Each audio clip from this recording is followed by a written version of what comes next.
I was shocked again. I'm not shocked anymore at any of this stuff. But at the time, I was frustrated. I was shocked. So I can imagine that, given the fact that I was trying to learn this stuff and get to grips with law and understand what the hell was going on, the average man or woman out there that's trying to instruct a solicitor to do stuff, or a barrister, and they're getting nowhere, I can only just imagine the frustration that they're feeling. Because barristers and solicitors, and they're not all the same. No barrister or solicitor are created equally. Absolutely. But the majority of them are not out for the benefit of the so-called clients they perceive to be out for the benefit of. It's my understanding and my opinion. Well, if the so-called client gets a benefit, that's kind of secondary. Yes, it is. They're in the law business, or the legal business, if you will. And it's a business. That's all it is. It's a business. It's a business. That's a what the Law business doing Society pleasure with you. set up for. Yeah, that's it. It's a business doing pleasure with you. Okay, so there we have it. We had rebutted Ira Fitzpatrick. We had tried to involve the Law Society. They won't investigate. There's no way in the world they're going to investigate Ira Fitzpatrick. And I'll tell you the other reason I think they mightn't want to investigate Ira Fitzpatrick, even if I was a client of, or I was a solicitor, or I had a solicitor working for the Law Society. I don't think they'd investigate Ira Fitzpatrick, because I think Ira Fitzpatrick is a bit of a heavy hitter too on the scene. Because historically speaking, Ira Fitzpatrick used to work for a man called Charlie Haughey. Now, there's a name that rings a bell. What? There's a name that rings a bell. Yeah. Well, outside of Ireland, maybe a lot of people won't know about him. But Ira Fitzpatrick used to work for a man called Charlie Haughey, and Charlie Haughey used to be the Taoiseach, or the president, or not the president, but the Prime Minister, equal to the Prime Minister of Ireland. A fierce man in his day. It's probably the best way to describe him. So Ira Fitzpatrick worked for that man, Charlie Haughey, and Charlie Haughey at one stage in his illustrious career had taken on the Bank of Ireland and beaten them in court. Yep. Now that's saying something, okay? And it involved taking on, as part of that package at the time, not only were they taking on the Bank of Ireland, but they were also taking on the Crown. Yep. And they beat them. Ira Fitzpatrick won the case for Charlie Haughey. I don't know if beat them would be the correct way of saying it, but... Well, let's just say they come out... They would have considered it a win. Yeah, they would have considered it a win. Yeah. So when I started researching this guy, this is after I wrote to him, I started researching him. I thought, my God, I got afraid. I really did. I got afraid. I thought, this Ira Fitzpatrick, he's a heavy hitter. And he's one of these people you don't see much in the media. In fact, you never see him in the media, as far as I can tell.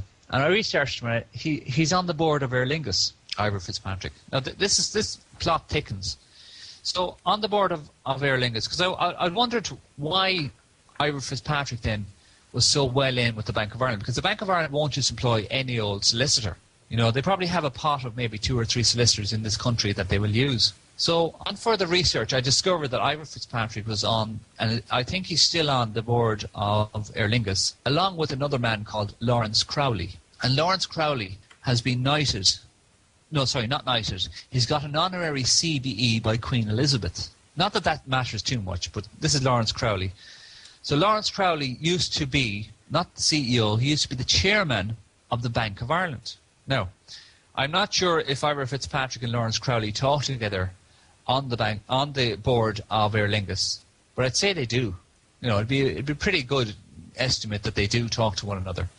So that's why I wondered why Ira Fitzpatrick was so well in with the Bank of Ireland, that he represents them in all the bigger cases and that, given the fact that he had a win on them in his history. So I can see now there's probably a very close connection and relationship there between Lawrence Crowley, i.e. the ex-chairman of the Bank of Ireland, who has been previously given an honorary CBE by Queen Elizabeth, and Ira Fitzpatrick. Interesting. Just so folk know, CBE stands for Commander of the Order of the British Empire.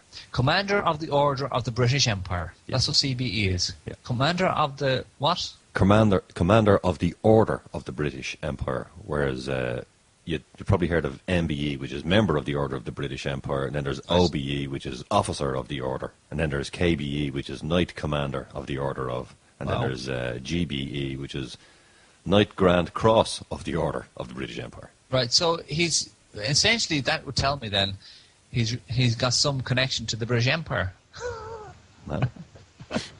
Some connection. I don't know what it is, but possibly. But it tells us, doesn't it? He's commander.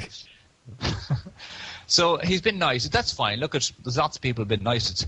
So look, there's a relationship there between those things, and if you start researching this stuff, you start researching any bank, and the relationships between the banks and the people that they use to do certain jobs, you'll realize that it's actually quite a small circle. It's not a massive circle, and you'll also discover that, as we've previously noted in Irish history, in recent Irish history, that there is what they call the golden circle, and I never realized how deep this was until it's upon you. You won't realize how deep it is. So anyway, that was Ira Fitzpatrick. So I got kind of fearful of this Ira Fitzpatrick. So what I did was I wrote the final letter that I perceived to Anya McInerney, and told her basically, because she hadn't responded, in a nutshell, that we would consider the matter now closed and complete and finished. Now, and then I also wrote to her and said, look, I don't want the bank corresponding with me again, that I had trademarked and registered the name at the time that I was using, and that the bank, in no uncertain circumstances, were to use the name Darrel of the whatever at the time. And I told Anya that if they had or were to use it, that they could, on the basis that they were to send me a check in the post in advance of using it. Okay. Because it was trademarked and copyrighted. Now, I don't know if it was right or wrong to do that, but I wanted to put a stop, put an estoppel or put a stop to them. Well, again, it was part of your throwing a spanner into the works to give you time. Yes. That's it. Yeah. That's exactly it. I actually didn't want to have anything to do with them anymore. So I wrote that, and what they did was very strange. They didn't write to me. It's almost like they took note of what I had said to them, because I'd written them a fee schedule, given them a notice to say, look, it was a declaration of copyright trademark. They weren't to use the name again. If they did, they had to write to me in advance for my permission and enclose a check to the tune of whatever it was. So what they did was they went and they sought to speak to a solicitor that in the past I had used and employed. Okay? This solicitor was not in my employ at the time. Okay. But it was the only reference point outside of me that they had to make contact. So they had called up the solicitor to ask her what the hell was going on. Now, they didn't tell her what I had written. They didn't tell her anything other than what was going on. Can you speak to this man to get him to communicate with us properly? Okay? Very strange, isn't it? Okay, and what happened? Well, I have to say the solicitor called me up and said, Darrel, the bank have been on to me. What's going on? Why are they communicating with me? Aren't you dealing with all this stuff? I said, yeah, they shouldn't have called you. I said, will you write a note to me to say they had called you at a certain time and said certain things? I said, just as evidence, I want you to write it down and note it that they had called you at a certain time. This is who called you, blah, blah, blah, blah. So the solicitor did, sent me an email. I said, look, I'm not going to say anything more. I said, because I don't want you inculcated in this. I don't want you to know anything about it. And for your own, I said, I've had a conversation with you before in the past, and I know you don't want to get involved. So if you just send me that note and you won't hear from me again, which the solicitor did. So then, on the basis of that, I actually printed it off and I sent the Bank of Ireland an invoice, okay?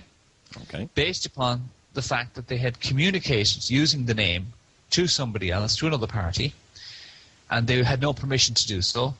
And I was now invoicing them. I'll tell you what I invoiced them for. It was a fully verified invoice, documented invoice. I invoiced them for having to write a letter, 2 infringements of copyright, 2 further letters of notice and some other bits and pieces, and the cost of my actual time, the labour involved. The total invoice came to the tune of over €2 million. So I sent that along to Anya McInerney, I think it was. Yeah, it was Anya McInerney. And you know what? They never paid me. Really? Really, seriously. They didn't pay a dime. So and actually, now that I say it, that invoice is still outstanding. Okay. Do you think, should I chase it? Well. What could I do there, Vin? Could I chase them on that? There's $2 million outstanding here for the Bank of Ireland. What was the response they gave you? No response. Nothing? Nothing.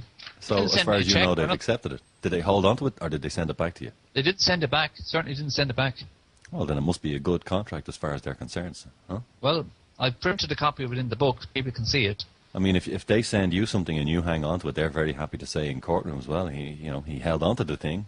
So do you reckon then I could do something with that? Yeah. Not that I would. I'm just interested to know your opinion on it. Well, in the middle of an interview, I don't know if I'd have that conversation with you. No, I'm not going to badger you into saying something you don't want to say. Oh, badger the witness.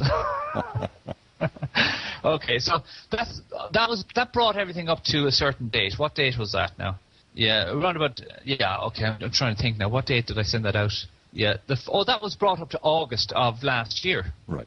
So this is fairly recent. I got the impression that they were just laying low for a little while, and I was still kind of fearful of Ivor Fitzpatrick. Now, I'm not anymore, because I don't really fear much anymore, to be honest with you. Maybe I should, but I don't. So in my fear, and I suppose also in my anger as well, combined with the two, I sat down and I started watching Gandhi, the film Gandhi. You know the film Gandhi?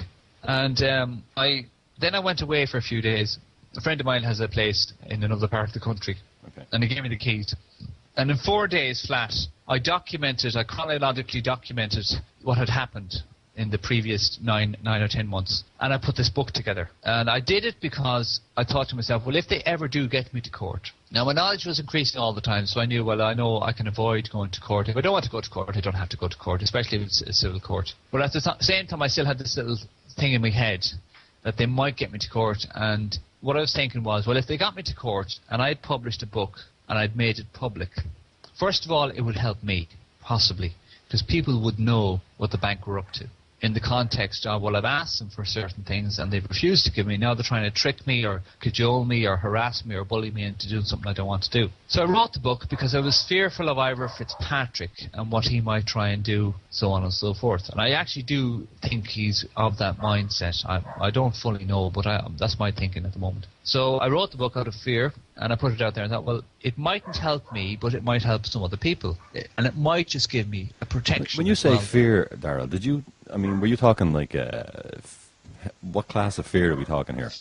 I was thinking, you see, I started learning about the court system and what they do to you in court. What I mean is, are we talking incarceration or worse? Incarceration, yeah, that's what I was fearful of. And not because I'd done anything wrong in the context of asking questions or because they perceived I'd taken anything belonged to them, but because if I'd got into the court, I was fearful that I might do something in court that would put me in contempt of court. Right. And I'm like that, you see. The trouble is with me, my mouth sometimes gets me into a lot of trouble. Okay. But I have to be honest, it does. Even with my family, I say things and they just don't like to hear it. Now, I'm not always right either. I have to add that to it. I'm not always right to say some of the stuff I do say, and this is where I have to sort of learn to temper myself, not just me, but also what I say. So I was fearful that if they got me into court, apart from the fact that I do perceive that Ivor Fitzpatrick is a bit of a gangster, I do think there is an element there as well. But that doesn't scare me so much. But I thought, well, if I get into court, and I'd met at this stage 2 or 3 people who'd gone to court in this country, and specifically 2 people that had been locked away and locked up for contempt of court. Yeah.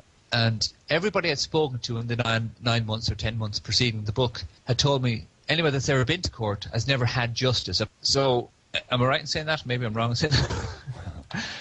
But the people that I've ever met, I think you've got the same experience as well. Most people, 99% out of 100, would say they got no justice and fairness or equity administered. No law was applied. And I fundamentally think that the law is a good thing. I fundamentally think it's the right thing.